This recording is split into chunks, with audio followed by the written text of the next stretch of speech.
राधा स्वामी जी। प्रिय संगत जी, आज का अत्यंत महत्वपूर्ण विषय है मनुष्य जन्म का उद्देश्य क्या है। संत महापुरुष कहते हैं कि यह मनुष्य शरीर करोड़ों योनियों के बाद प्राप्त होता है। यह केवल खाने, कमाने, परिवार बसाने और एक दिन संसार छोड़ देने के लिए नहीं मिला। यदि जीवन केवल इतना ही होता तो मनुष्य और पशु में कोई विशेष अंतर ना रहता। संतों ने बार बार समझाया है कि मनुष्य जन्म का वास्तविक उद्देश्य अपने आत्म स्वरूप को पहचानना और परमात्मा से मिलन करना है। हम इस संसार में आते हैं, बचपन बीतता है, युवावस्था आती है, फिर बुढ़ापा और अंत में मृत्यु। लेकिन क्या कभी हमने स्वयं से पूछा कि मैं कौन हूँ, मैं कहाँ से आया हूँ और मुझे कहाँ जाना है? संतों का उत्तर है, हम शरीर नहीं, आत्मा है। यह शरीर एक वस्त्र है जो एक दिन यही रह जाएगा, लेकिन आत्मा अमर है। उसी आत्मा को अपने मूल धाम में लौटना है। दुर्भाग्य से मनुष्य संसार की माया, धन, मान सम्मान और इच्छाओं में इतना उलझ जाता है कि अपने असली उद्देश्य को भूल जाता है।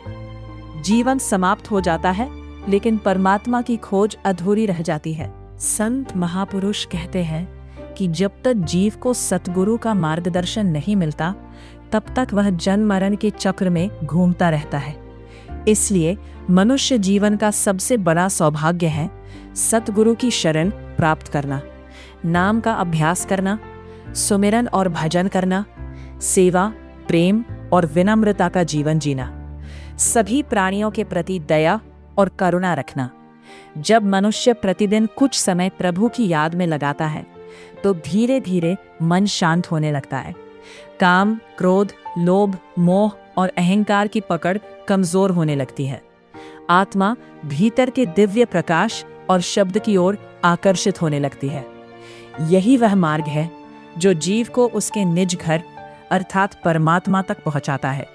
संतों ने कहा है कि संसार में रहते हुए भी अपने कर्तव्य निभाओ, परिवार की जिम्मेदारियां निभाओ, परंतु अपने जीवन का वास्तविक लक्ष्य कभी मत भूलो। यदि हमें यह अनमोल मनुष्य जन्म मिला है तो इसे केवल सांसारिक सुखों में व्यर्थ ना गवाएं। हर दिन थोड़ा समय प्रभु की भक्ति, सुमिरन और आत्मचिंतन के लिए अवश्य निकालें। याद रखिए, धन, दौलत, पद और प्रतिष्ठा यहीं रह जाएंगे, लेकिन प्रभु भक्ति और सत्कर्म ही आत्मा के साथ जाएंगे।